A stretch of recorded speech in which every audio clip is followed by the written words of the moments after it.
Bismillahirrahmanirrahim. Assalamualaikum warahmatullahi wabarakatuh.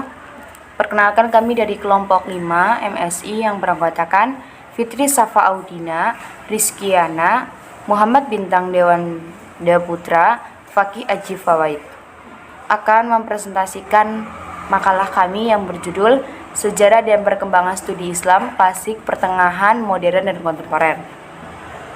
Sejarah dan perkembangan studi Islam dibagi menjadi 4 periode. Yang pertama klasik, yang kedua pertengahan, ketiga modern, dan yang terakhir adalah kontemporer. Yang pertama adalah periode klasik. Menurut Harun Nasution, masa klasik dibagi menjadi 2 fase. Yang pertama adalah fase ekspansi atau integrasi atau puncak kemajuan, yang dimana masa ini adalah masa kebudayaan dan peradaban Islam yang tertinggi dan mempunyai pengaruh terhadap tercapainya kemajuan atau peradaban modern di Barat sekarang. Pada masa ini juga lahir para ulama mazhab seperti Imam Hambali, Hanafi, Syafi'i, dan Maliki. Dan adapun para ahli filsuf yang lahir pada masa ini seperti Al-Kindi, Ar-Razi, Al-Farabi, Miskawi, Ibnu Sina, Ibnu Bajjah, dan Ibnu Rushd. Fase yang kedua adalah fase disintegrasi, atau fase di mana pemisahan dinasti-dinasti dari kekuasaan pusat dilanjutkan dengan perebutan kekuasaan satu sama lain. Contohnya, dinasti Buayhi yang menguasai daerah Persia dikalahkan oleh Saljuk, pimpinan Tughril-Beg, dan dinasti Saljuk waktu dipimpin oleh Nizamul Mulk dikalahkan oleh dinasti Hashishin, pimpinan Hasan ibnu Sabbah, yang meskipun dinasti Saljuk masih sempat berdiri, tetapi akhirnya dikalahkan total pada perang salib oleh Paus. Metode pengajaran di masa Islam klasik dibagi menjadi beberapa. Yang pertama adalah metode imlak. Metode yang bertujuan untuk menyampaikan pengetahuan yang dianggap baik dan aman. Yang kedua adalah metode as-sama atau ceramah, dengan melakukan suatu penjelasan yang diberikan oleh guru dan murid hanya mendengarkan saja. Kemudian yang ketiga adalah diskusi, bertujuan untuk memperoleh penguasaan ilmu pengetahuan melalui latihan lisan guna mengungkapkan dengan jelas dalam diskusi ilmiah. Yang keempat adalah hafalan, bertujuan untuk menekan kepada murid untuk membaca berulang kali sampai melekat pada otak para murid. Periode yang kedua adalah periode pertengahan. Sejarah Islam abad pertengahan dimulai pada tahun 1250 sampai 1800. Di masa ini Islam melewati 2 fase, yaitu fase kemajuan dan fase kemunduran. Yang pertama adalah fase kemajuan, ditandai dengan adanya dinasti Abbasiyah yang dapat menghantarkan Islam meraih Golden Age dan menghasilkan berbagai karya yang mengubah pandangan dunia. Kemudian yang kedua adalah fase kemunduran, ditandai pula dengan hancurnya dinasti Abbasiyah yang disebabkan oleh masalah sosial politik. Perkembangan ilmu pengetahuan pada masa pertengahan. Di masa pertengahan, dalam ilmu pengetahuan dan kebudayaan mengalami perkembangan. Salah satunya ditandai dengan masa kerajaan Mongol yang banyak membangun sekolah-sekolah dengan tujuan untuk mengajarkan ilmu pengetahuan, kebudayaan, filsafat, logika, geometri, sejarah, geografi, matematika, dan politik. Kemudian periode yang ketiga adalah periode modern. Masa modern merupakan zaman kebangkitan Islam Dalam periode ini dikenal dengan zaman pembaharuan. Pembaharuan dalam Islam muncul karena mempunyai tujuan, yaitu untuk membawa umat Islam kepada kemajuan. Para pemuka Islam kembali mengeluarkan pemikirannya bagaimana cara membuat umat Islam kembali maju, dan berusaha menggerakkan umat Islam untuk memperbaharui kehidupan serta mendorong mereka untuk mengusir dominasi kekuatan asing di negeri-negeri Islam. Adapun para tokoh pembaharuan Islam diantaranya adalah Muhammad Abduh dan Rashid Ridho. Mereka ini adalah dua dari beberapa tokoh pembaharu Islam yang pengaruh pemikirannya tersebar luas hingga ke Indonesia. Pemikiran-pemikiran pembaharuan para tokoh. Pemberantasan kejumudan. Hal inilah yang membuat umat Islam tidak menghendaki perubahan dan tidak mau menerima perubahan.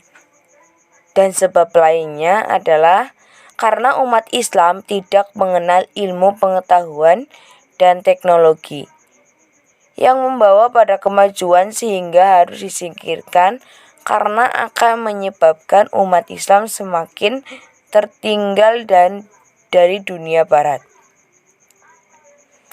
Memberantas bid'ah.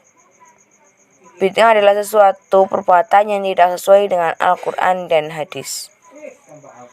Dengan munculnya bid'ah, membuat umat Islam lupa akan ajaran-ajaran Islam yang sebenarnya. Kemudian pengembangan pendidikan dan ilmu pengetahuan.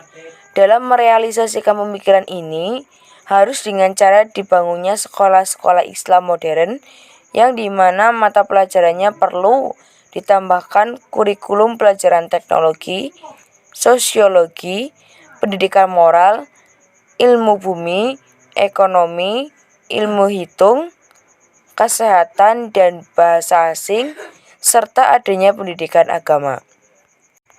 Periode yang terakhir adalah periode kontemporer. Dalam masa kontemporer terbagi menjadi dua fase, yaitu fase perkembangan Islam di timur dan fase perkembangan Islam di barat. Yang pertama adalah perkembangan Islam di timur. Di Indonesia sendiri memiliki dua tradisi yang berbeda, yaitu berakar di timur, tengah, dan tradisi dikembangkan oleh pusat-pusat pengkajian Islam di barat.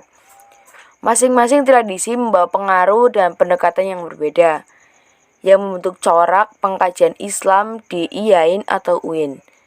Pada mulanya, kajian Islam di Indonesia atau di negara Asia Tenggara tidak menarik perhatian dan bahkan sampai dianggap bukan Islam sebenarnya. Tetapi dengan perkembangan Islam pada saat ini, Islam di Asia Tenggara menjadi suatu komunitas yang penting. Adapun beberapa alasan mengapa Islam di Asia Tenggara mendapat perhatian. Yang pertama adalah perkembangannya dikaitkan dengan wacana global.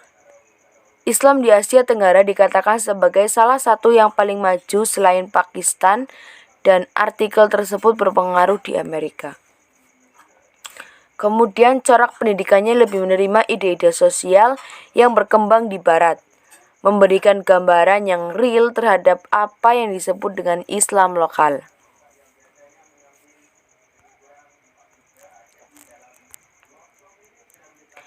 Yang kedua adalah perkembangan Islam di barat.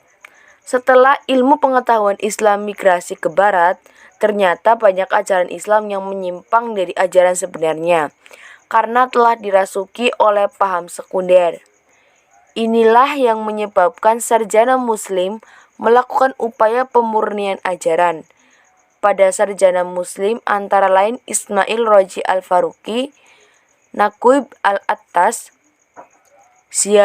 Ziauddin Sadar, dan lain-lain. Para tokoh sarjana muslim menawarkan gagasan islamisasi pengetahuan, yaitu dengan melakukan penulisan ulang terhadap ilmu-ilmu modern atau produk barat dan meninggalkan ciri-ciri sekularisme. Perkembangan masyarakat yang menyentuh kepada perkembangan masyarakat Islam kontemporer merupakan terminologi kekinian yang dirancangkan oleh kerajaan-kerajaan Islam. Berbagai kebijakan serta realitas mendasar adanya pembaharuan dalam Islam.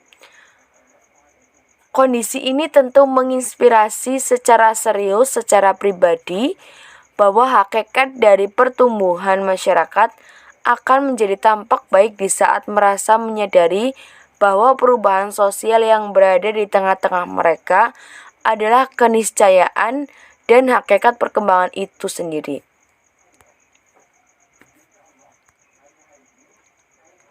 Kesimpulannya, ada beberapa tahapan dalam sejarah perkembangan Islam, yaitu klasik, pertengahan, modern, dan kontemporer. Pada masa klasik disebut dengan zaman kemajuan, di mana masa klasik ini saat itu memiliki metode pengajaran Islam sendiri yang lebih tepatnya ketika masa pemerintahan dinasti Abbasiyah, seperti metode lisan, tulisan, dan hafalan. Selanjutnya pada masa pertengahan tahun 1250 sampai 1800 Masehi, di masa ini Islam melewati dua fase yang bertentangan, yaitu fase kemajuan dan juga fase kemunduran. Fase kemajuan ketika adanya dinasti Abbasiyah yang dapat menghantarkan Islam meraih Golden Age, dan fase kemunduran terjadi pasca runtuhnya dinasti Abbasiyah yang disebabkan oleh masalah sosial politik.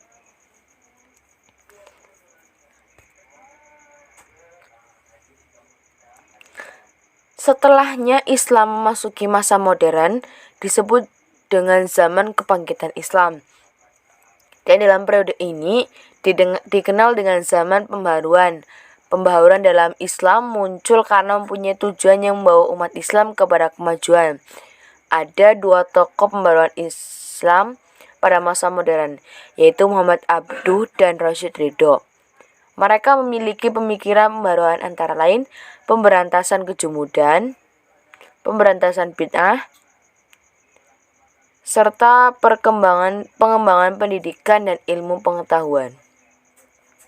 Terakhir, Islam melewati masa kontemporer, di mana kontemporer terbagi menjadi dua fase, yaitu perkembangan Islam di timur dan perkembangan Islam di barat.